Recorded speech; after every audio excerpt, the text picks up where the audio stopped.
Picture this. You show up to your son's house with a bag of homemade food, smiling, excited to see your family. But before you even step through the door, your daughter-in-law blocks you and says coldly, "You're too poor to be part of this family." Her words cut deeper than any knife. I stood there humiliated, heart pounding, tears threatening to fall. But little did she know, the very same poor woman she looked down on would soon hold the deed to the very house she lived in. If you've ever been underestimated, disrespected, or treated like you were less than just because of money, this story will hit home. Stick with me because by the end, justice is served in a way that's almost poetic. And hey, before we dive in, don't forget to hit subscribe and turn on notifications. That way, you'll never miss the next story where karma gets the final word. I'll never forget the moment she said it.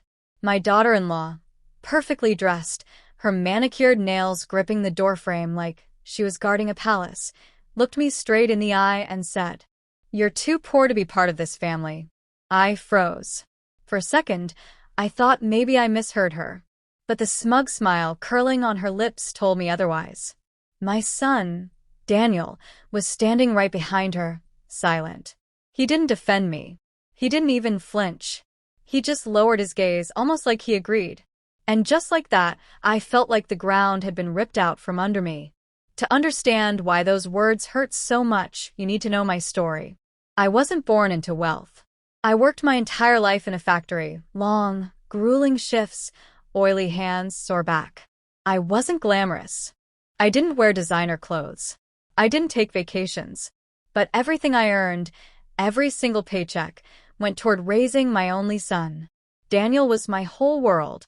I skipped meals to make sure he had enough. I patched my shoes with tape when they fell apart, so he could go to school with decent ones. When he wanted piano lessons, I took an extra shift. When he dreamed of going to college, I took out loans I knew would break my back financially. I did it all because I believed in him, because I loved him, and for years I thought he loved me back. But then came her, the woman he married, Claire. On the surface, she was charming, educated, polished, from a wealthy family.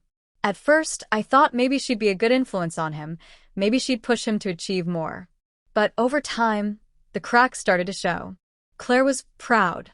No, not just proud, arrogant. She looked at me the way people look at something stuck on the bottom of their shoe. At first, it was subtle. Backhanded compliments. "Oh, that's a nice dress. It looks comfortable." Or, "It's sweet that you still cook everything yourself, even though restaurants exist." I let it slide. I told myself she didn't mean harm, that maybe I was just sensitive. But deep down, I knew. I could feel it in the way she always straightened her posture when I walked into a room, like she had to remind herself she was above me. The final straw came one Sunday. I had cooked for hours, slow-roasted chicken, my homemade bread, Daniel's favorite apple pie. Food wasn't just food for me. It was love on a plate. I carried it all in, excited to surprise them, to share a warm meal like families are supposed to. But before I could even step inside, Claire blocked the doorway. "What are you doing here?" she asked, her voice sharp. "I brought dinner," I said softly, trying to hand her the basket. Her eyes flicked down at it, then back up at me. She tilted her head and smirked. "You know, I've been meaning to say this. You're just too poor to be part of this family. Daniel's building a new life now. You don't fit." Her words pierced me. I felt my throat tighten, my hands trembling around the basket. Daniel stood behind her, silent. He didn't stop her. He didn't say a word. And in that moment, I felt something inside me break. I walked away that night humiliated, clutching the basket of food like it was the only thing keeping me standing. I cried the entire way home. Not just because of what she said, but because my son let her say it. I had spent my whole life giving him everything. And now, in return, I was nothing. For weeks, I spiraled.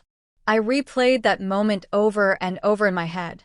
Her smirk, his silence, my humiliation. I barely ate, barely slept. But then something shifted.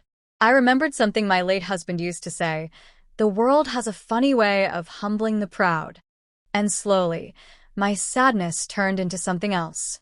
Resolve. I decided, if Claire thought I was too poor to belong, I would let her choke on her arrogance.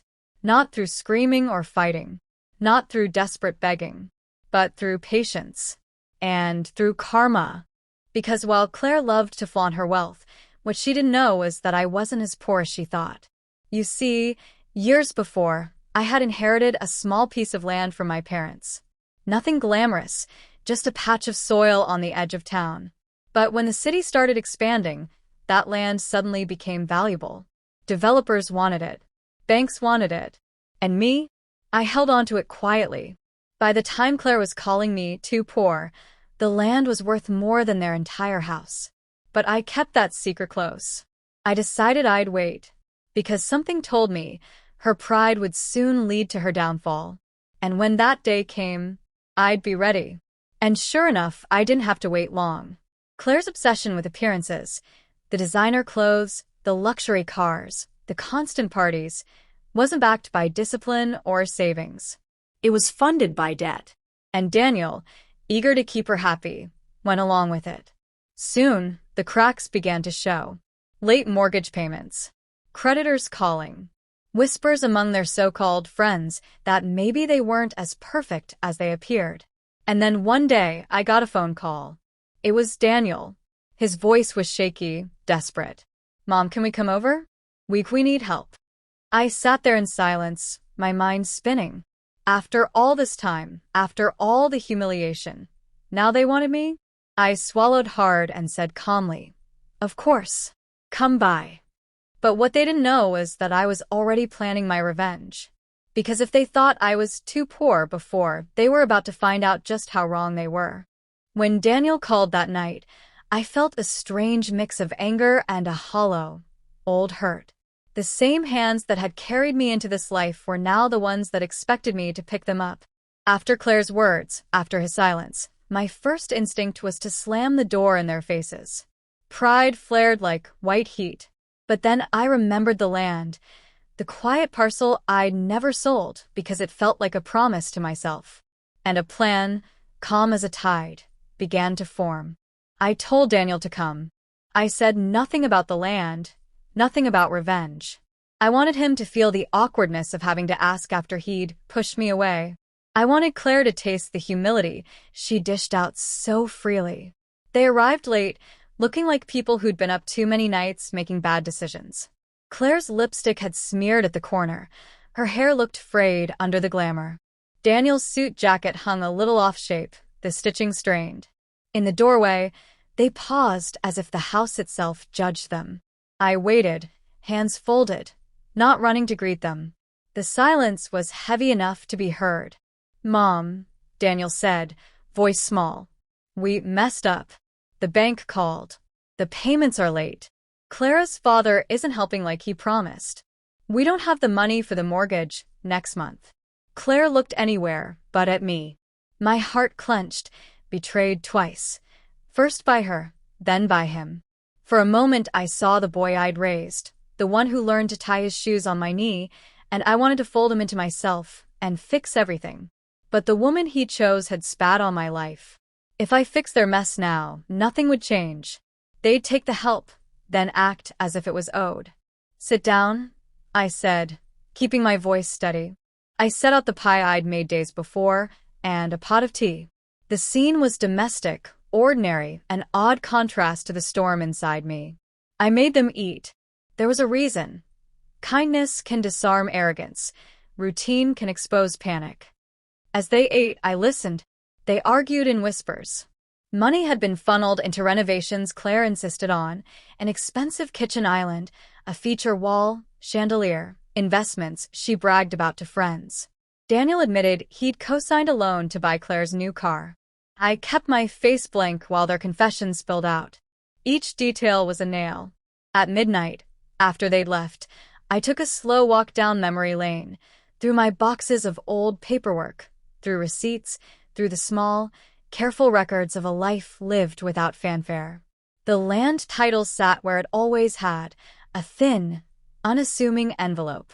No one had known. No one had asked. I had never flaunted it because, That was never my way. But there it was, the leverage I needed. Revenge, I decided, would not be about spectacle. It would be about restoring balance, quietly and legally. If they wanted to humiliate me, I would use the rule of law. If they wanted to treat memories like merchandise, I would prove that value could not be bought away with a credit card. The first move was practical. I called my attorney, an older woman named Rosa, who smelled of strong coffee and knew how to read between lines. When I explained, she didn't gasp or lecture. She asked for documents, dates, and named witnesses.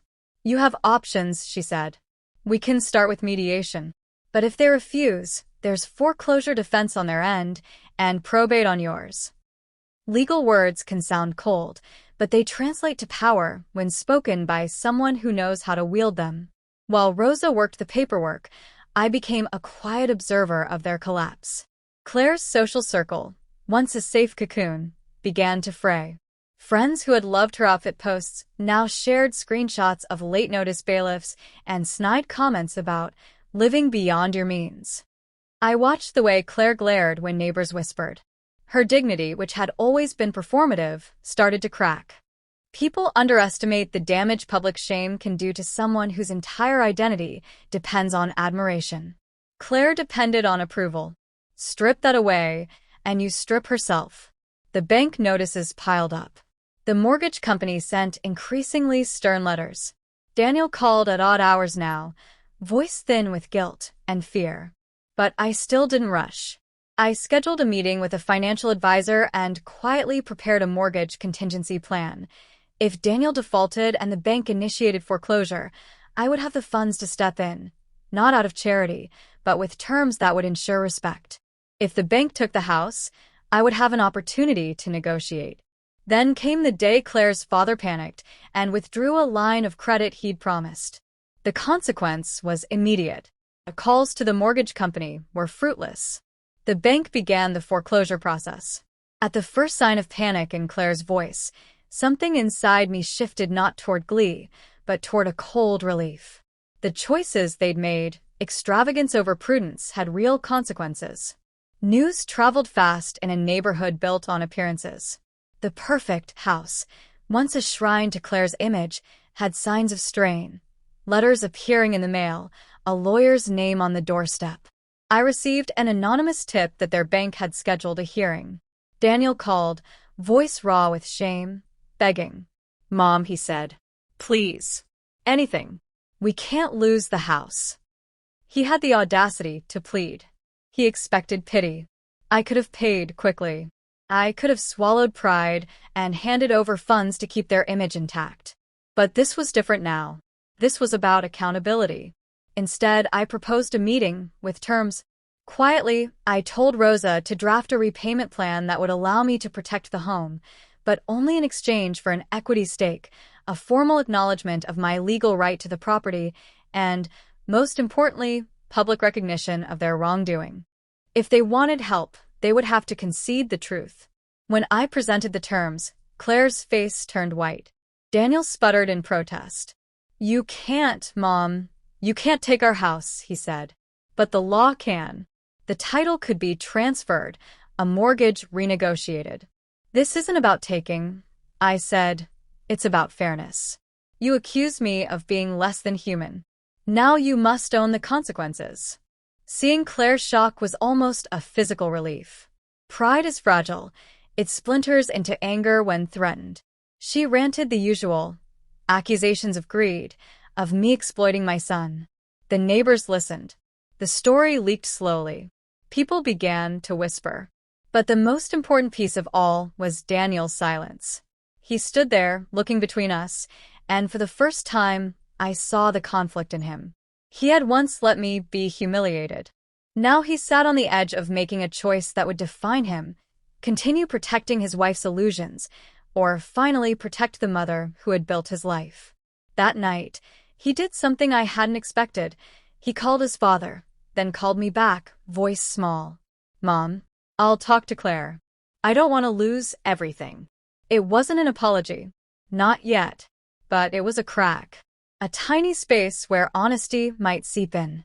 And then, with a foreclosure notice looming, Claire and Daniel had a decision: accept terms that would bring them back to Earth with dignity, make amends, and repair the damage, or fight, drag everything into a public mess, and risk losing the house entirely.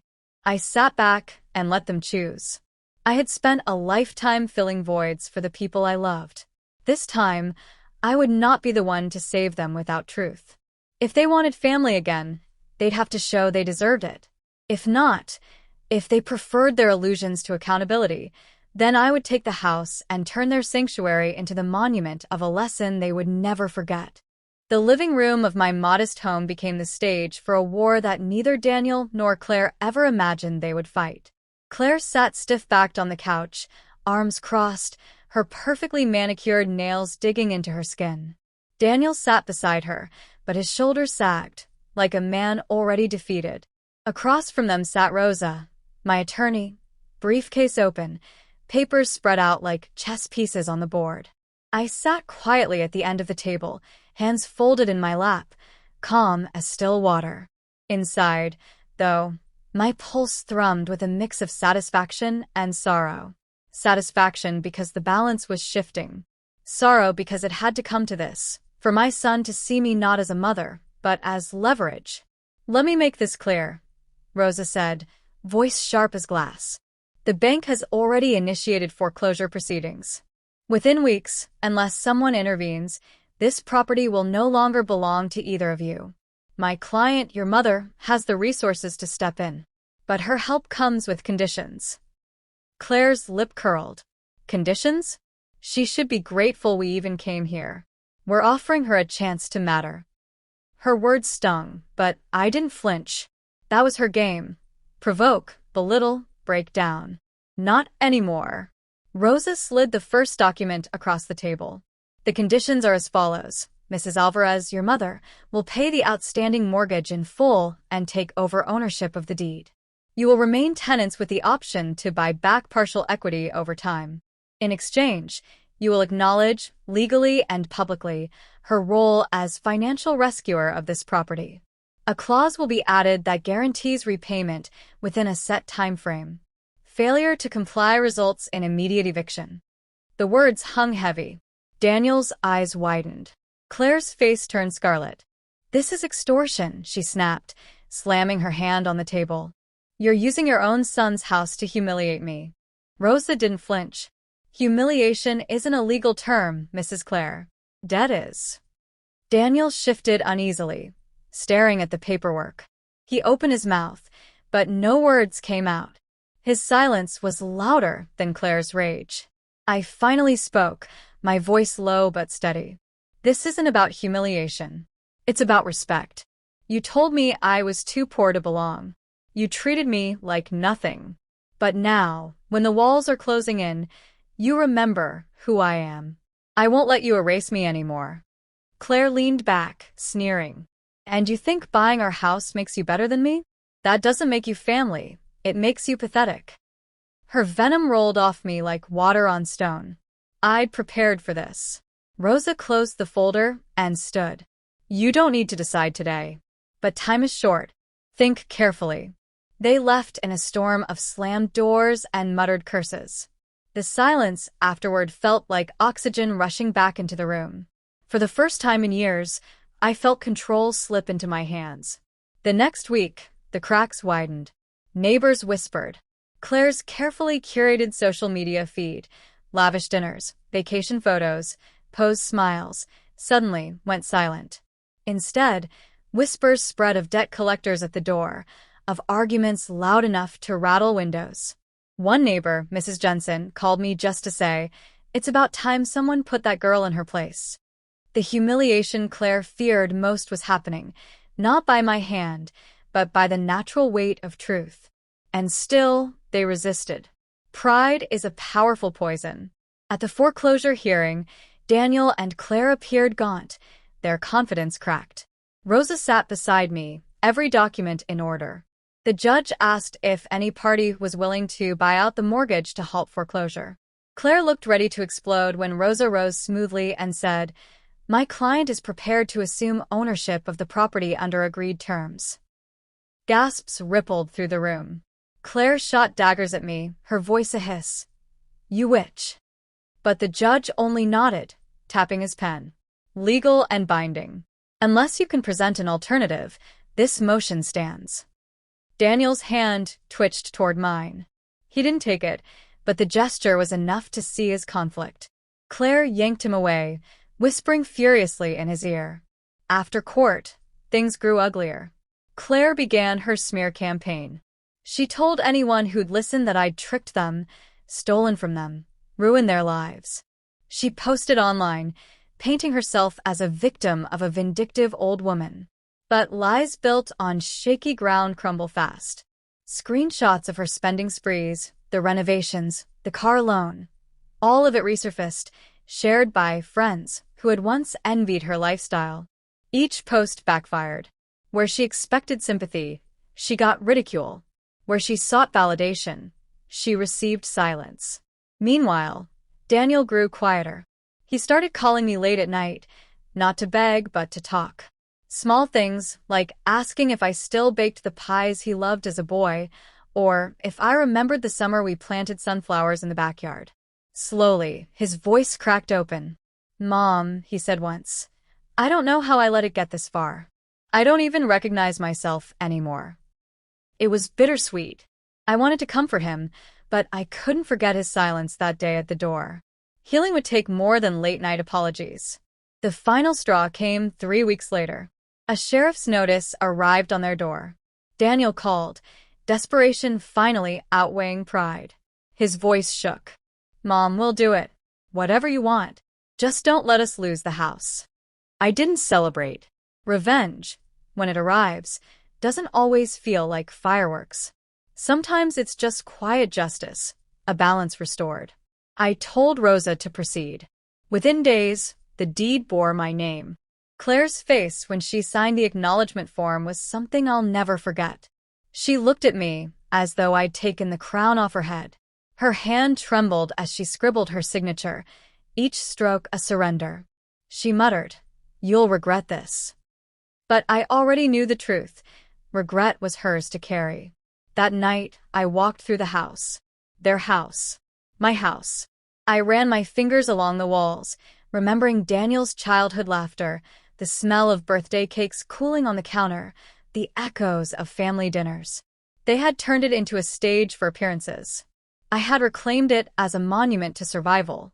As I stood in the empty living room, sunlight streaming through the windows, I whispered to myself, too poor to be family? No. I am the foundation of this family. And now, I own the very ground you walk on. Owning the deed didn't instantly feel like victory. It felt like standing on the edge of a cliff, watching the other side crumble into the ocean. Daniel and Claire still lived inside those walls, but every step they took, every room they entered, was under my ownership. The power shift was subtle, yet undeniable. Claire tried to carry on as though nothing had changed.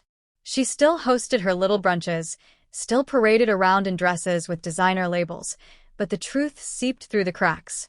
Neighbors knew. Friends whispered. And worst of all for Claire, people pitied her. One afternoon, I stopped by the house unannounced, papers in hand to check on some repairs. Claire opened the door, her face plastered with a fake smile. "Oh look, the landlord is here," she said sweetly, venom hiding behind her teeth. Her brunch guests sat awkwardly in the dining room, forks frozen midair. One of them whispered, "Is it true?" Another muttered, "She's renting her own house now." Claire's jaw clenched so tight I thought it might shatter. She hissed at me under her breath. "Get out. You're humiliating me." I leaned in, my voice low. "I don't need to humiliate you, Claire. You're doing that yourself." Then I walked past her, straight into the living room, inspecting the place like any property owner would. Every step was a reminder. This wasn't her castle anymore. But humiliation wasn't her only enemy. Debt collectors circled like vultures. Her shopping sprees had left scars far deeper than the mortgage. Calls came at all hours. Letters piled up. Daniel confided to me one evening on the porch, head in his hands. "Mom, I can't keep up.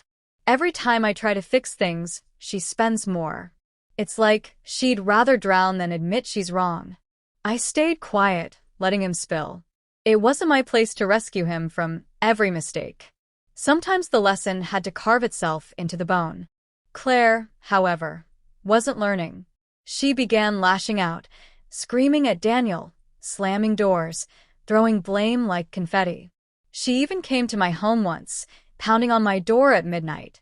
"You wanted this, didn't you?" she shrieked, eyes wild. "You wanted to destroy us, to see me crawl." I didn't rise to her bait. I stood calmly, arms folded. "No, Claire."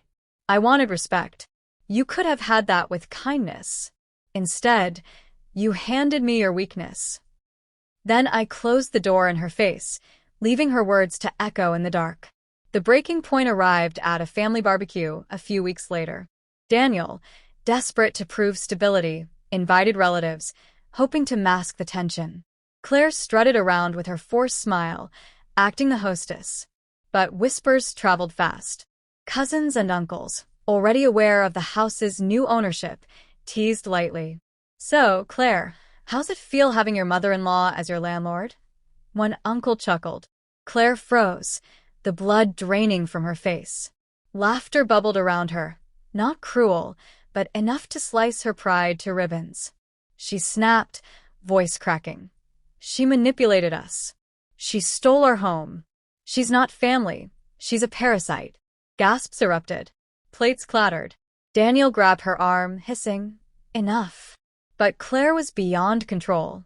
She spun toward me, trembling with rage. "You'll never win. You think money buys respect? You'll always be a poor woman playing rich." The silence afterward was suffocating. Every eye turned to me. My heart thudded, but I didn't waver. Slowly, I stood, meeting her glare. "You're right," I said softly. "Money doesn't buy respect. But you know what does? Integrity. And that's something you've never had. You said I was too poor to be family. Yet now, every time you open your front door, you walk into my house. And no amount of pride will change that truth." The words landed like thunder. Claire's face twisted, then crumpled. She stormed inside, slamming the door so hard the windows rattled. The rest of the barbecue carried on awkwardly, but I noticed something. Relatives approached me one by one, patting my shoulder, offering words of support. "You did what you had to. Don't let her break you." For the first time, the shame she tried to cast on me had bounced back, sticking to her instead. In the weeks that followed, Claire's downfall accelerated. Friends stopped visiting. Her brunch circle dissolved. She posted furious rants online, but they only drew ridicule. Strangers commented things like, "Respect your elders," and "Sounds like karma caught up to you." Daniel, meanwhile, grew thinner, quieter, like a candle burning down to its wick. One evening, he came to my kitchen, eyes hollow. "Mom, I don't know how much more I can take. I thought marrying her meant building a life, but it's been nothing but walls and debt. And the worst part? I let her turn me against you." Tears filled his eyes. For the first time, my strong, proud son looked like the boy who used to run to me after scraping his knee. "I'm so sorry," he whispered. I reached across the table, squeezing his hand. "Daniel, apologies don't fix the past, but they can shape the future. You have to decide who you want to be, not for Claire, not for appearances, but for yourself." It was a moment of raw honesty. And for once, I saw him listening. The final humiliation came in the mail.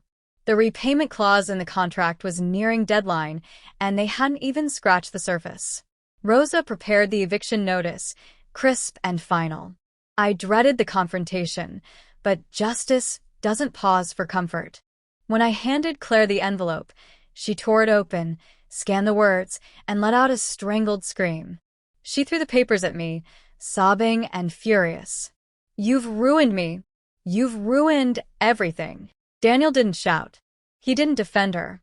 He just stood there, silent, staring at me with a mix of pain and gratitude. He knew, finally, that the house he once called his had never truly been theirs. It had been built on my sacrifices, my struggles, my history. And now it was back where it belonged. That night, alone in the quiet house, I sat in the living room with a cup of tea. The walls whispered memories of Daniel's childhood, echoes of laughter, the warmth of simpler times. I wasn't gloating. I wasn't dancing in victory. Instead, I whispered a simple truth to myself. Respect can't be demanded, it's earned. And sometimes, the only way to teach that lesson is by letting pride destroy itself. The eviction notice was the point of no return. Claire clutched the papers in trembling hands, pacing the living room like a caged animal. "You can't do this," she spat, voice cracking. "This is my home. I made it beautiful. I filled it with life. You're just stealing it." Daniel sat silently on the couch, head in his hands. He didn't argue, didn't defend. For the first time, Claire stood alone in her outrage, her shrieks echoing off walls she no longer controlled. "You had a chance," I said quietly, standing by the doorway. "A chance to live with respect, to share kindness. But you chose pride. And now, pride has chosen your downfall." Claire hurled the envelope at me, her face blotched with rage and tears. "You'll regret this. Everyone will see you for what you are, a bitter, jealous old woman." But the venom didn't sting anymore. Her words were weightless, flimsy. I simply turned and walked out, the sound of her sobs trailing behind me. The following weeks were brutal. Daniel tried desperately to find a solution, working overtime, making frantic calls to banks. But the debt was too heavy. Claire's spending had left them buried. On the deadline day, movers arrived. I stood at the gate, watching as furniture was carried out, sofas, boxes of clothes, shelves of trinkets Claire had once boasted about. Claire screamed at the movers, tried to block the door, but they brushed past her. Daniel simply carried a box of his own belongings, shoulders slumped. He looked more like a man escaping a cage than being thrown out of one. When the last piece was loaded onto the truck, I walked up the steps. The front door, once guarded like a fortress against me, stood wide open. I stepped inside, breathing deeply. The house smelled the same, wood polish, faint perfume, a hint of old flowers. But it felt different. The weight of disrespect was gone. I whispered to the empty air, "Welcome home." Claire and Daniel moved into a small rented apartment across town. Gossip spread quickly. Neighbors who once envied Claire's perfect life now pitted her. Invitations dried up. Her social circle abandoned her. The woman who had sneered at me for being too poor now struggled with late rent notices taped to her door. Daniel visited me a few weeks later. He sat at my kitchen table, sipping tea, eyes heavy with exhaustion. "Mom," he said softly. "I left her." I raised my eyebrows, but stayed silent. "She never cared about us," he continued. "It was always about appearances, money, pride." I tried to hold on, thinking marriage meant loyalty. But she burned it all down. His hands shook slightly as he spoke. "I should have listened to you, from the start. I should have never let her turn me against you." Tears welled in his eyes. For the first time, my son wasn't just apologizing, he was admitting his own fault. I reached out, placing my hand over his. "Daniel, life teaches us in hard ways. But what matters now is who you become after the lesson.